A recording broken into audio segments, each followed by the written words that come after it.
everybody. Hello and welcome. Welcome to Counting My Lucky Stars, my weekly live stream where I talk about gratitude, visit with friends, and play some music. The show was created to celebrate my new EP, Lucky Stars. It's coming out October 22nd, so go get it. You can go get it right now. Pre-save it, add it. Order Lucky Stars wherever you stream or buy music. During the show, be sure to tell us what your hashtag counting your lucky stars for this week, as we will be posting your comments. So post a ton of comments. This week's episode has to do with my lovely parents. Two people very instrumental in my life. So we're calling this episode "Lucky Parents," I guess. I'm so stoked to have my mom and dad here on tonight. But to get started, I was gonna play a song that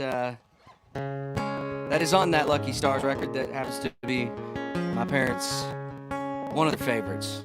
If not all of them their favorites, one of their favorite favorites.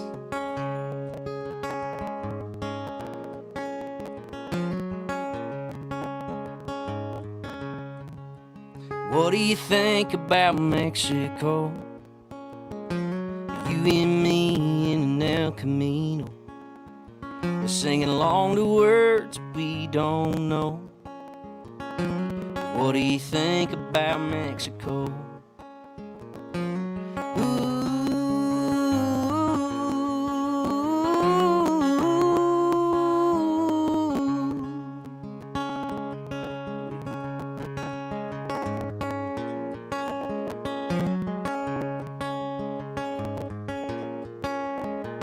You can dance on the table with a shot of tequila, just for me or for the whole cantina, or in a rundown room with adobe walls. I'll let you pry my boots off, let your dress just fall.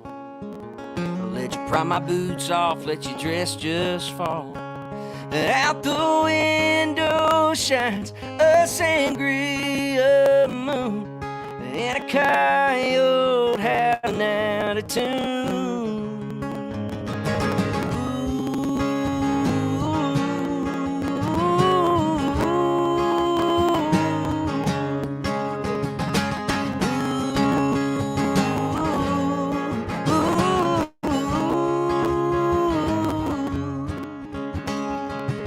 We could rise for the sun, for the rooster crows, blow that town like some banditos, and stumble across the border with an adios. What do you think about Mexico? What do you think about Mexico?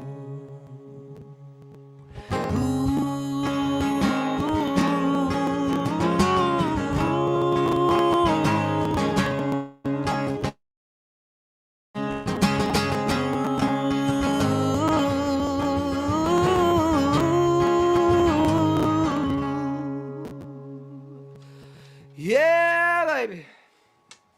And the crowd goes wild. We're so happy that you're here with us tonight. Happy Tuesday night for you. Make sure you hashtag counting my lucky stars for whatever it is that you are very thankful for this week. I am very thankful to have my lovely parents here with me. Did we bring them on? I can't hear them, so I don't know if we brought them on yet. I think they're coming. They're backstage. They're getting ready. There they are. Hello, everyone. Welcome. Welcome to the big show. I asked my parents to be a part of this, I think, on Sunday night. So, of course, they're. I knew that they might say no if I asked them too far out. So I did say no. Yeah, I know. And then I made you say yes. Say no right away. I said no. No, we're not doing that. I know Mom was going to be super upset that she wouldn't be able to comment while we were doing these shows because she's on it. So it makes it very hard to comment when you're, on the show. So welcome, Mom and Dad. Love you guys. Hope you're good up there. And I noticed you had some snow yesterday. Do you want to talk about that or? No. A little bit of white stuff. Yeah, it wasn't bad. It was windy too. We're good. I love it. So I think it'd be really cool. I mean, we were talking amongst management, and then also amongst my close peers and people that I talk to. And I think one of the things that it would be super cool to, I think, like maybe dive into a little bit was where, like to start from the very, very start, before I was even alive, before, I ever had a dream to move to Nashville and, try and become something, try and make something of myself. So I would like to start at the start of the start. So, Hmm. um, do you have any place that you want to jump off of? I'd like to start and see what your dad remembers. Well, Aaron, that of course, that was like 45 years ago. I know, right? It's hard to remember. Yeah. Yeah. Well, do you want to go ahead? But so, well, here, let me give you a spot. So, Okay. because when V and I got married, mom and Mm. dad got up at the wedding and said Mhm. a very great story about the Nashville jar. So why don't you start there? Sure. Okay, so what? Here's our play on that. We listen to music. All of the relatives, cousins, listen to country music. We listened to music. We thought, oh, what would be a great thing is if we could go to Nashville. And then your mother come up with the idea that, well, we could get a jar and just keep throwing things in the jar. And when we got enough money, we'd go to Nashville. Yeah. Yeah. Okay. I just got the tag there. Thanks. What ended up happening with that money? Okay. Yes. So when we were first married, we did have a Nashville jar, and we didn't contribute a lot to it because we were living paycheck to paycheck, so there wasn't a lot to contribute to the Nashville jar. So, but our dream was always to go to Nashville. We grew up, or we were together in the 70s and listened to all sorts of country music, and it was always a dream of ours to go to the Grand Ole Opry. And we hadn't really thought about that a lot until your wedding, and we're thinking, okay, well, we should probably do something special. And then we remembered the Nashville jar. We actually used the money from the Nashville jar. Well, I remember putting money in. We'd put money in. We'd put a bunch of money in, and then it'd be like, oh, we need some money for diapers. Well, We take the money take the out. money out. Well, we did that a lot, but we did have enough to buy 2 really awesome winter coats when you were about 5 and Heidi was 8. And that was the last of our Nashville jar. But we always kind of knew we'd get there eventually anyway. I mean, yeah, that was. It wasn't really about money. It was more about the dream. Yeah. Just having a dream. Yeah. Yeah, and it's funny how, as I grew up, country music was such a big part of our lives. I so heavily influenced it. I often say I was heartbroken when I found out. I think I was 12 when I found out not everybody liked country music, which I thought was like a sin. I just thought that was the worst thing I could possibly ever hear. And I think that just came from the way I grew up, and I think like, and it's just it's funny how I think sometimes I've read a lot of stories from a lot of successful people and biographies, and a lot of the dreams are sort of born, generations before somebody actually ever does anything about it. And like the one thing that I'm so grateful for is that I can't tell you the number of times I've had people come up to me at a show and they'd be like, "I can't believe your parents are here." Like, because mom and dad, if they're first of all, if there's a show in Alberta, mom and dad are there, and even BC, Saskatchewan, all that. So it's like, one of the things that people say is they're like, "I just can't believe like they come," and I was like, "Oh, they. I mean, if it's within driving distance, you guys are always there and supporting." And a lot of artists, I don't think have that. There's a lot of people become artists because they don't have that. So, and yet I had it this whole time, and it was kind of a dream that started like with you guys, and then, which is what think, propelled you, mom, to kind of take charge. Because as I recall, I don't know that dad was all that super pumped about me being a country singer, country star one day in the very beginning. I could be wrong about that, but. Well, I always said, whether it was you or Heidi, if you had the difference is Heidi always, she liked a lot of things, but she never really focused on anything. And when you began to focus on two different things, hockey and music. And so we just said, well, let's just see where it would take us. And I mean, our world was pretty small then, and now our world is so much bigger. So it's, we're grateful that we get to be a part of that. So that's great. Well, and it's so like the thing that comes to my mind is like you can't have one without the other. I mean, I had this ability to hyper focus on certain things, but also my mom. Like for those of you who don't know my mom, although I'm sure a lot of you do, just from being on the Facebooks and stuff, but because my favorite thing that mom said to me last week was, and she goes, "Man, somebody said to me, your mom goes and likes every comment." And I was like, "Oh, well, she likes every comment. That's how she knows that she read it. Yeah. So she likes it so that she knows that she's already read that one. So it's like an organizational thing, which I didn't pick up on the organized part, but I think that kind of segues. Like I know that you and Dad kind of got together like from the music. So like before I came along, it was the music that kind of brought you guys together in Prince George, BC. And I know that I know that my grandpa and they all, my dad's side of the family and the Goodvins would all get together and play music, and I think that's kind of what bonded you and Dad. If that makes is that Yeah, it was the music for sure. It was music. His uncle played music, and Dale and Dwight were still as young as I was, and they didn't learn till later years, and Maureen didn't learn till later years. But Greg and Gary both played. His uncle Irvin played, and that's the first thing I did when I was 16 is I met him, and they all played music. And our world for us at that time was small. Going places would be like a trip to Vancouver from Prince George would be like, oh, that'll never happen. Yeah, our world was very small. At that time. But if you look at any of the Goodvin family tree or the history, you'll see that they come from out of the Whitecourt area. Yeah. And they were all violin players. Yeah. They didn't have guitars or anything. But all the Goodvins, they'd get the Goodvins there because they'd play the music for the dance. Yeah. And everybody would dance. Yeah. It's so funny. It's so great. The music is kind of a gene that was always there, but nobody, and we have, I'm reminded of Auntie Maureen there. She always thought she could be a great entertainer, and she owed it to the rest of the world to go out and sing. And it's unfortunate, that she got cancer and passed away from it.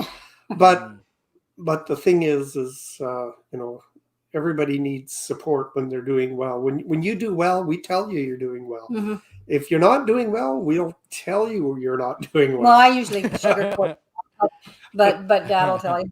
But yeah, I mean, and it's been fantastic.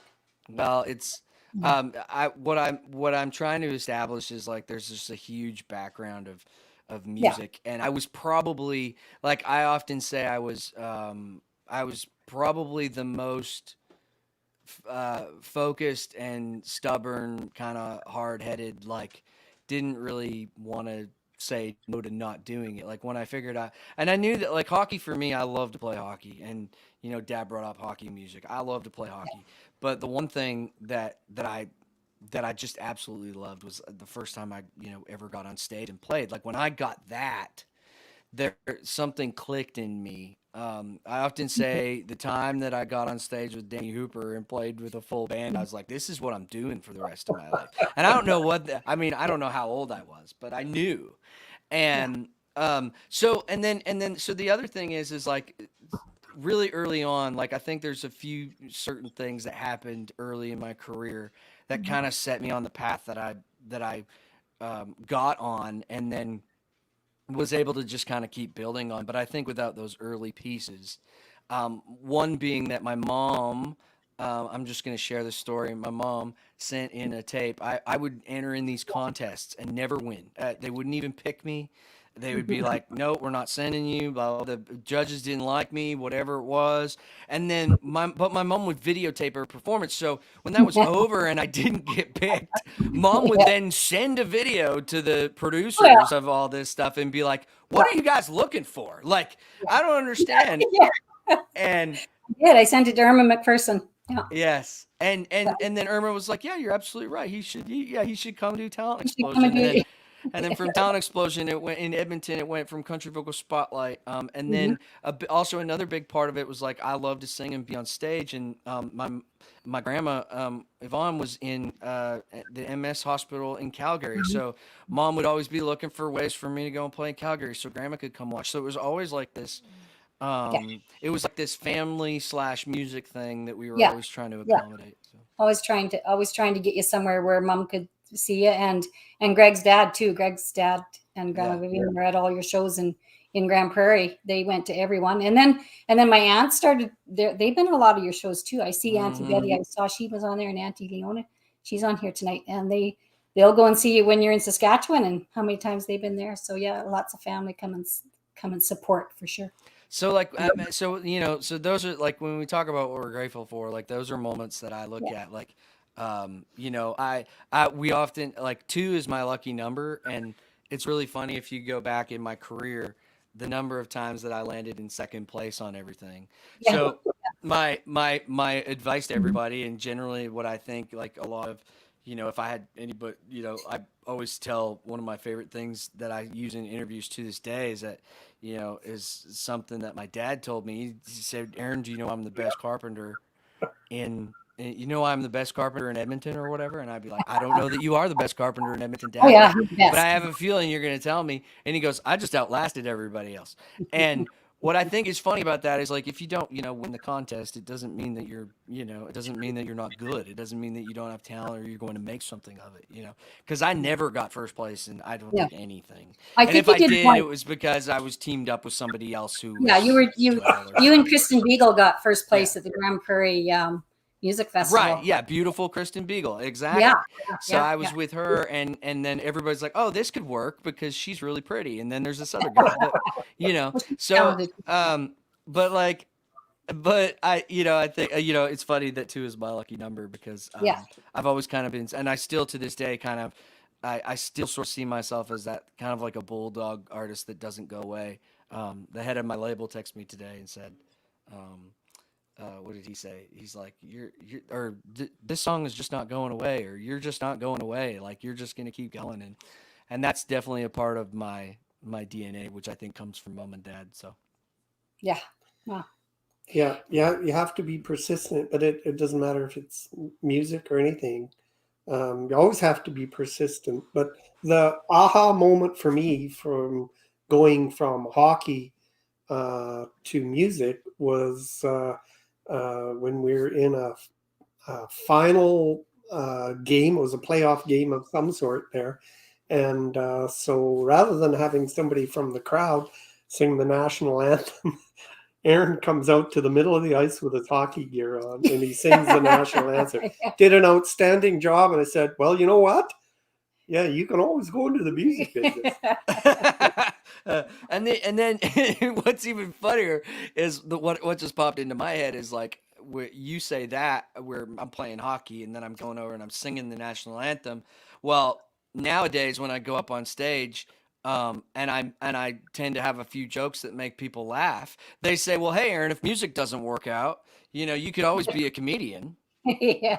You're versatile. Everybody's just looking for me to do something else. No, it's pretty awesome. So, one of the kind of key points I think in my like career that really kind of got me, was Miles Wilkinson. Do you remember? Do you remember how all that went down? Yeah, I do. Actually, when you asked us to do this, and your dad and I were talking about some of the turning points, and one of them was Miles Wilkinson. One of them was there. I'll just go back a bit. We had a lot of them, but yes, Miles was a big part. Irma McPherson was big in the very beginning because she got you down to Talent Explosions and got you into Nashville North, the youth artist stage in Nashville North. And Marianne Gibson and Bill Bogart for the Country Vocal Spotlight. And they were instrumental. And you tried out for 4 years, didn't come in first place. You got second. The last time you said, okay, that's the last time I'm ever going to do this. And you came in second, and they took you to Nashville anyway and let you join. Yeah, anyway. I'm always hanging on by a thread. Oh, yeah.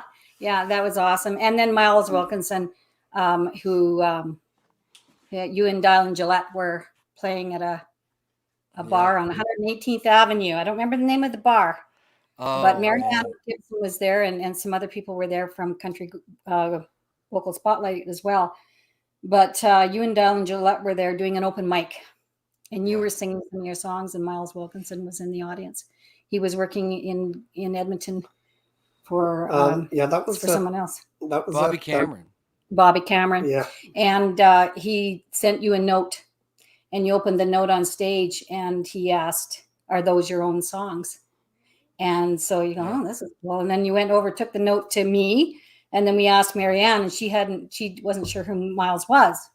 Yeah. And then anyway, within a day or two, we found out who Miles was, and he had invited you down to Nashville to sleep on his couch and write some songs. Yeah, and I started doing that, and what a career altering kind of thing when you have Miles was like living in Nashville as a kind of a big time engineer. Did a lot of records that like a lot of really prominent records, played on the road with Anne Murray, and just had this like long career of being in the music business. And one of them,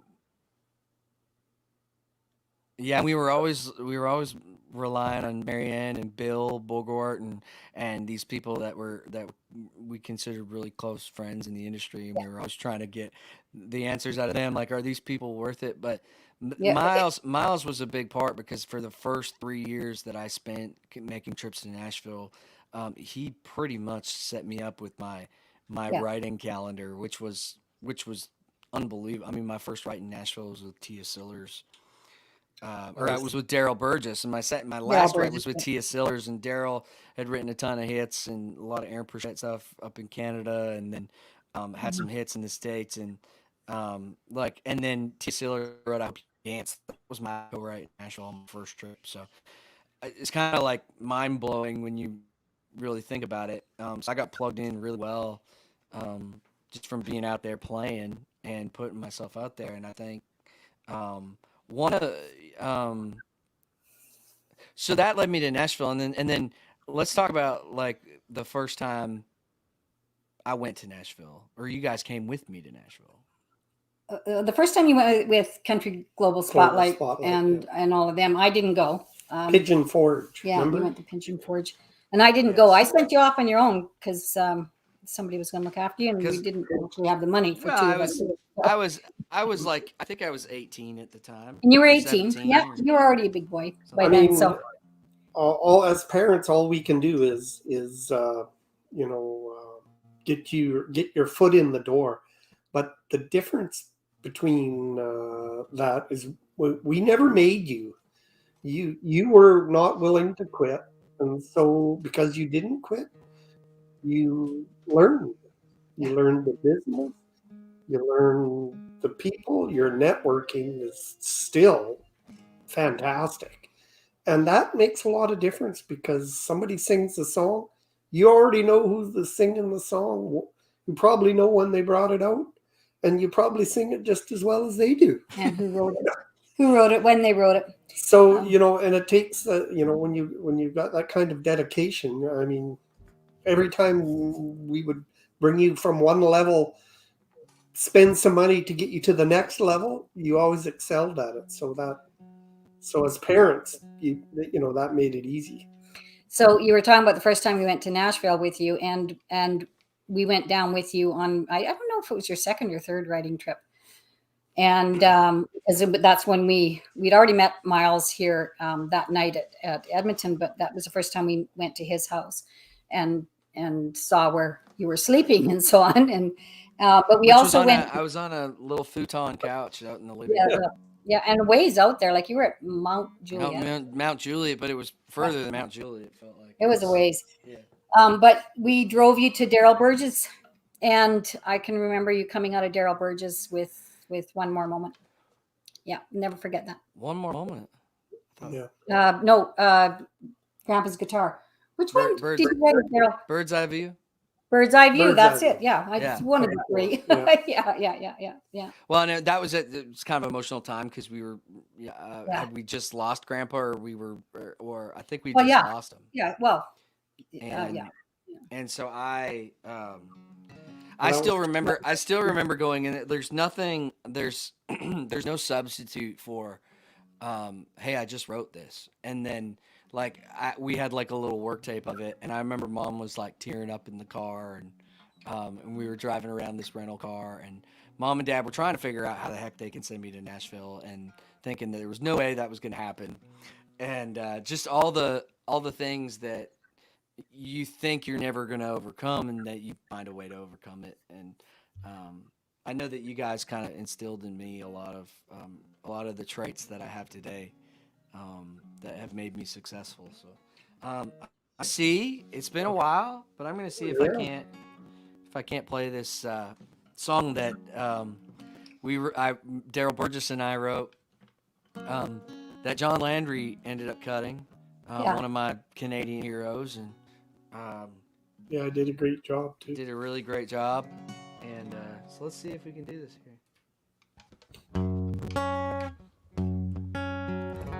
I remember the lick.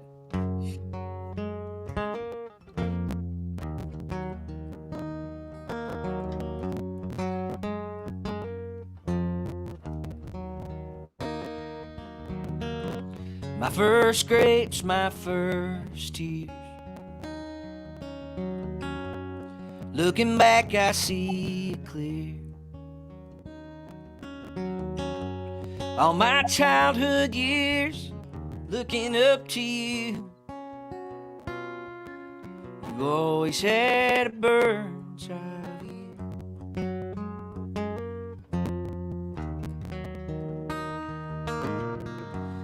My first truck, my first love, and all my teenage crazy stuff.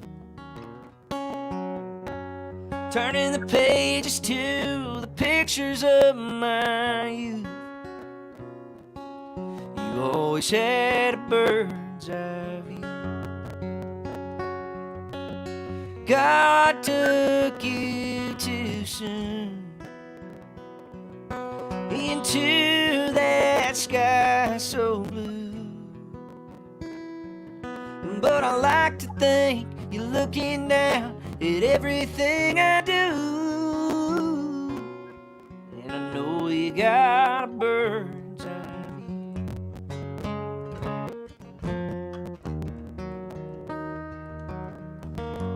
My first chord, my first guitar,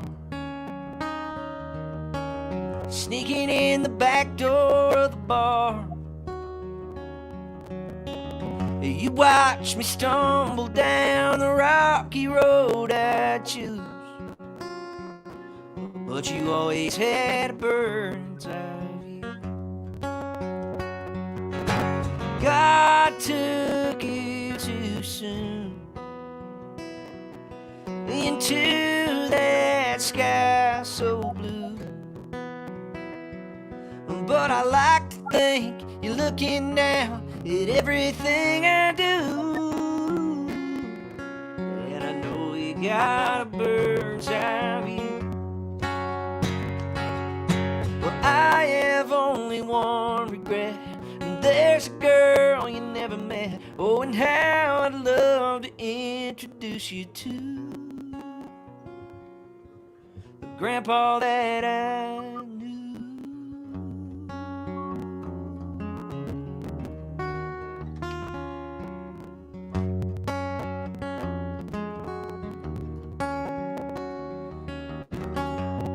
Now I'm up here on this stage,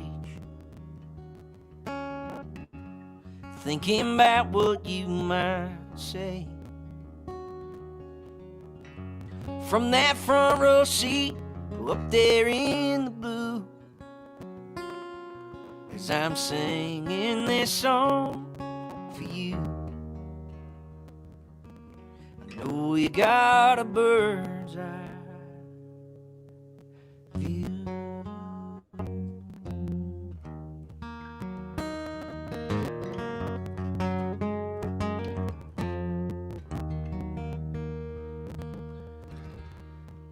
Whew. Yeehaw! Good job. That's a rough one. Woohoo! It's always like it's hard Yeah. to cheer and be loud, and when you're 3 people. Woo! We need a crowd. We need a crowd noise thing in the back. That's that's so awesome. so fun. Well, I mean, we have a million stories, and I know that we could go on and on and on all day.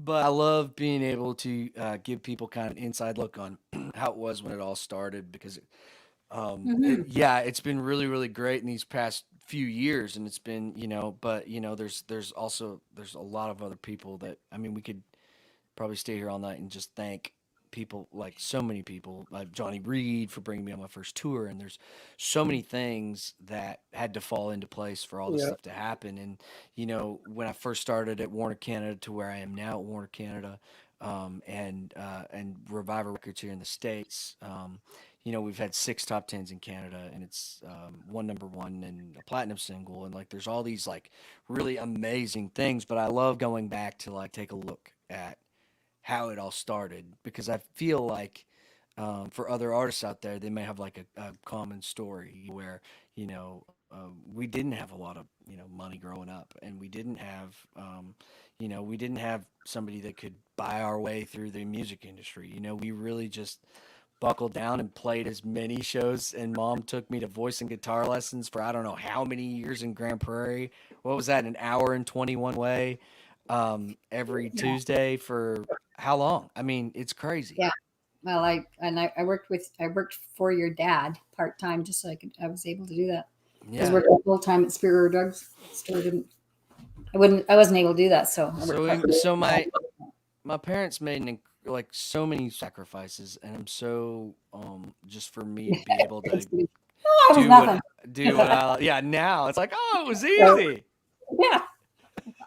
Well, it wasn't really a sacrifice, because this was all things that we wanted.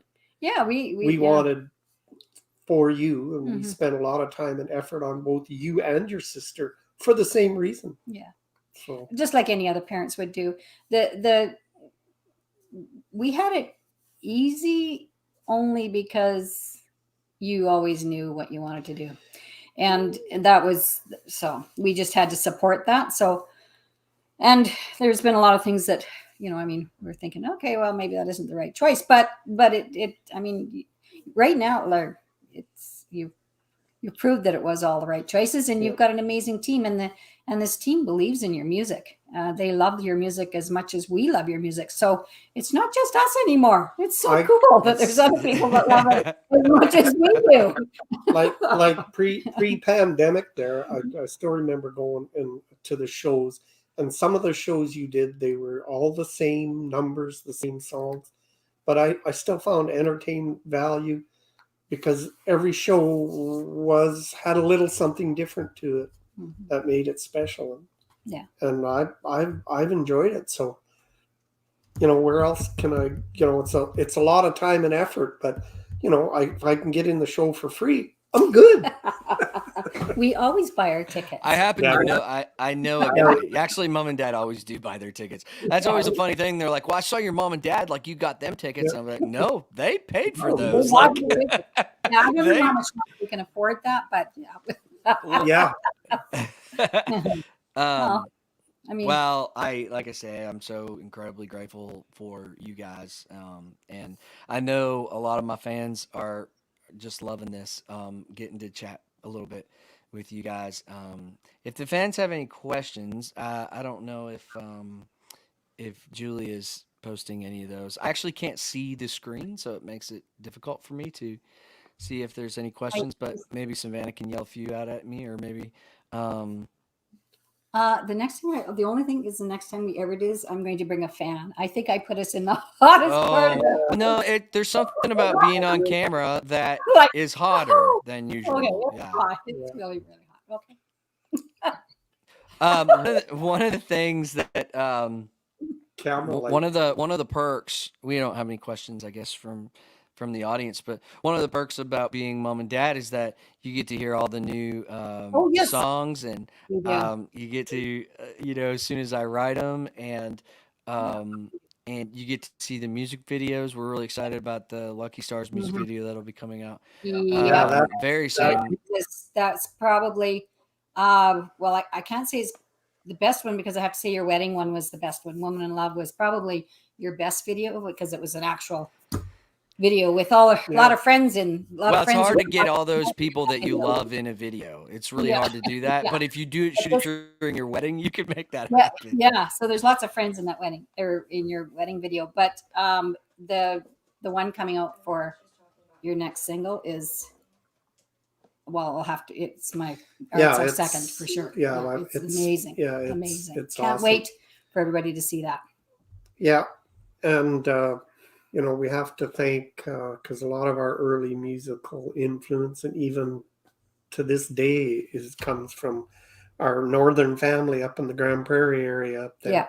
So it's so nice. It's so diversified. There's a talented bunch of people.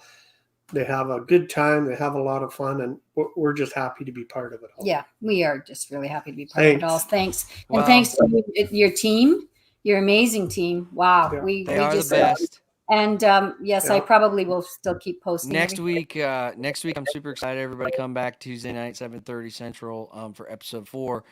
We will have the lovely Nancy Tunick on with us, on with me. Nancy is my manager, has been since the Woman in Love single.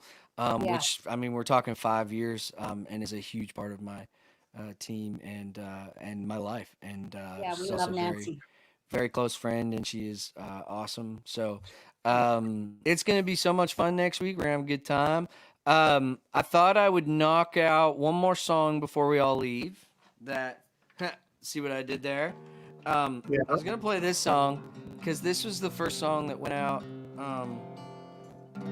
This is my first major label single in Canada, which I'm still to this day very proud of. It's a song that talks about, just basically my whole life and my career and how it's gone.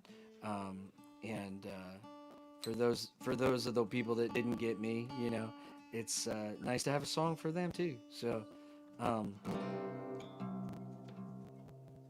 going to play a little Knock on Wood for you. And then we're going to say bye to Mama and Papa. And they'll be on the next one, just commenting along. Yeah. Thanks for all the great comments there. We've been reading them on the screen as they go through. So we did hear them, and thank you. Awesome. Yes, thanks, everyone. Awesome. Here, I'll knock on wood for you.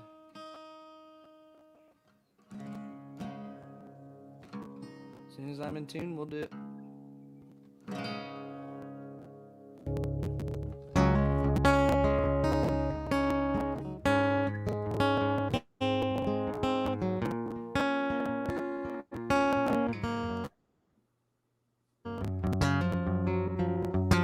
I'm gonna change the world, just me and this guitar.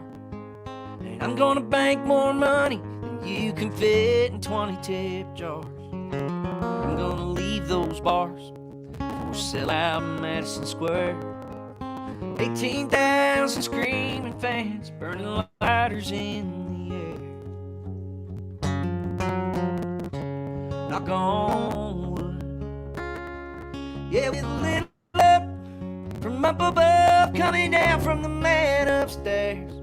Well, I'll be the song that you sing along on some radio somewhere. And all those doubters and demons who thought they could stop my dreaming, stick it where the sun don't shine for good. Knock on wood. I'm gonna find a woman, one who's better than the last, one one who sees my picture, oh, wants it just as bad as I do. That's the truth. Yeah, I'm gonna find her soon. Knock on wood.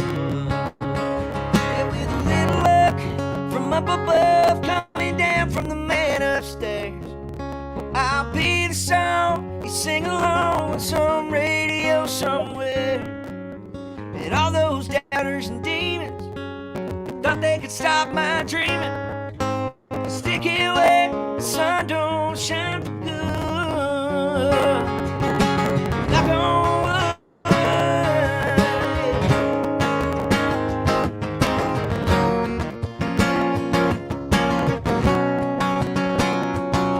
It's a wonder this old fist had knocked a hole right through it.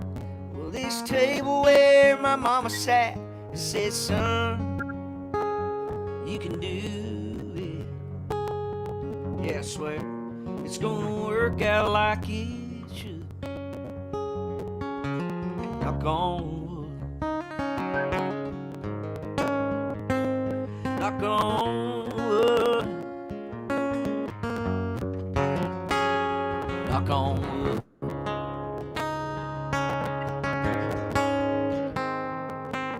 I'm gonna change the world, just being this guitar.